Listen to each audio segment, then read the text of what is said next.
Hello students. तो स्वागत है आपका हमारे यूट्यूब चैनल के टी क्लासेज में। तो आज हम लोग हिंदी ग्रामर के समास के बारे में जानने वाले हैं। समास कि आखिरकार समास होता क्या है, समास क्या है, ये हमारे हिंदी ग्रामर का बहुत ही वेरी वेरी इम्पॉर्टेंट टॉपिक है। तो आज हम लोग इसके बारे में सीखने वाले हैं कि समास होता क्या है। मैं इसे एक ऐसे ट्रिक से बताने वाला हूँ कि आप अगर उसे याद कर लेंगे तो मेरे हिसाब से आपको समास में कभी भी दिक्कतें ना होगी। तो चलिए वीडियो को स्टार्ट करते हैं। तो चलिए देखिए, समास लगभग 6 या 7 अंकों में पूछा जाता है हमारे बोर्ड एग्जाम्स में, 10th और 12th दोनों में। तो आखिरकार समास होता क्या है, तो चलिए हम इसको समझाते हैं कि समास आखिरकार होता क्या है। तो समास समास दो या दो से अधिक पदों के सार्थक मेल को यहाँ मेल लिखा हुआ है, सार्थक मेल को समास कहते हैं। तो समास का मतलब हुआ कि समास उसे कहते हैं जिसमें दो या दो से अधिक शब्द जुड़े हों और दोनों के कुछ ना कुछ अर्थ निकल रहे हों, तब उसे हम लोग समास कहते हैं। जैसे आप समास का एक एग्जाम्पल ही देख लीजिए, जैसे चंद्रमुख।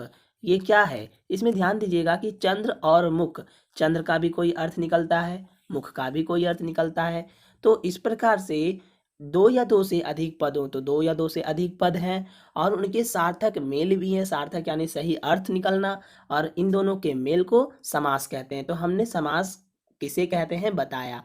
अब चूंकि समास के 6 प्रकार होते हैं, समास मुख्य 6 प्रकार के होते हैं। सबसे पहला होता है तत्पुरुष समास, फिर दूसरा होता है द्वंद्व समास, तीसरा होता है द्विगुण समास, चौथा होता है कर्मधारय समास, और पांचवा होता है बहुब्रीहि समास, और छठा होता है अव्ययी भाव समास। यहाँ पे थोड़ा लिखा हुआ ठीक नहीं है, ये ऐसे लिखा हुआ रहता है अव्ययी भाव समास, इस प्रकार से लिखा हुआ रहता है।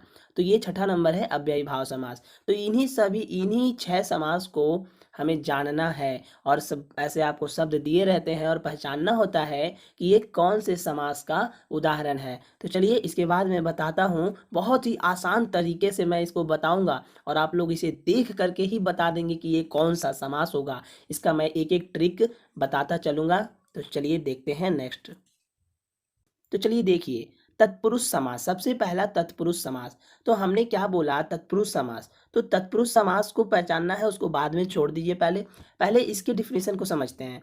कहा गया कि अंतिम पद प्रधान तो तत्पुरुष को जान, अंतिम पद प्रधान तत्पुरुष को जान।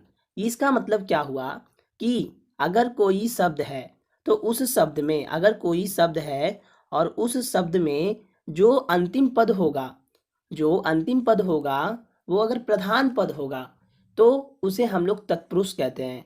जैसे इसके एग्जाम्पल को देखिएगा, जैसे यहाँ पे दिया हुआ है राजपुत्र, यहाँ पे राजपुत्र दिया हुआ है, तो राजपुत्र, फिर यहाँ दिया हुआ है गगनचुंबी, फिर यहाँ है मुंह मांगा, मुंह चोर, पाकिट मार, ये पाकिट मार लिखा हुआ है। तो देखिए इसे कैसे आप समझिएगा, समझिए इसको पे। ये राजपुत्र है तो राजपुत्र में यहाँ पे आकार नहीं है, राजपुत्र में ये राज तो होता ही है, लेकिन पुत्र यहाँ प्रधान पद है, पुत्र एक प्रधान पद है, यानी कि अंतिम पद प्रधान होगा, यानी उसे हम लोग तत्पुरुष समझेंगे।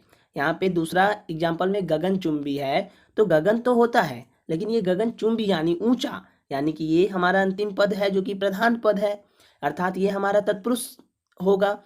इसके बाद तीसरा देखिएगा मुंह मांगा, तो मुंह तो होता ही है लेकिन मुंह मांगा यानी कि आप समझ रहे होंगे, मुंह मांगा, तो मांगा जो है यहाँ पे ये अंतिम पद प्रधान होता है, अर्थात ये तत्पुरुष होता है। उसी प्रकार मुंह चोर, तो यहाँ चोर हो गया।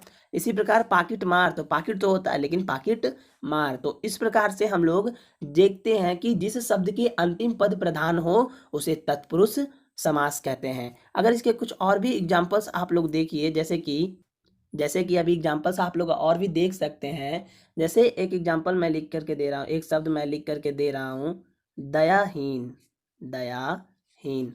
तो दया तो वो करेगा ना करे, दयाहीन, ये जो लास्ट में जो आया हीन, हीन यानी कि ये अंतिम पद है और ये अंतिम पद से ही पता चल रहा है कि ये प्रधान पद है, यानी जब अंतिम पद प्रधान होता है तो हम इसे तत्पुरुष कहेंगे।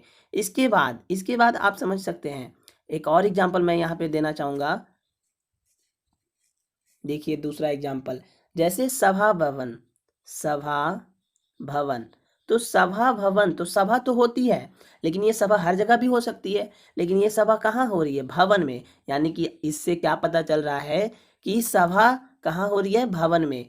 यानी कि भवन हमारा अंतिम पद था, तो भवन हमारा अंतिम पद प्रधान हुआ, यानी हम इसे तत्पुरुष समास कहेंगे। तो हमें आशा है कि आपको ये समझ में आ गया होगा। आप सीधे याद रख सकते हैं कि अंतिम पद प्रधान तत्पुरुष को जान, यानी कि आपको शब्द को देखना होगा और देख करके आपको उसको समझना होगा। आप उसमें देखिएगा कि तत्पुरुष समास होने के लिए अंतिम पद प्रधान होना चाहिए। अगर अंतिम पद प्रधान होगी तो वो तत्पुरुष होगा। तो आज के लिए इस वीडियो में इतना ही।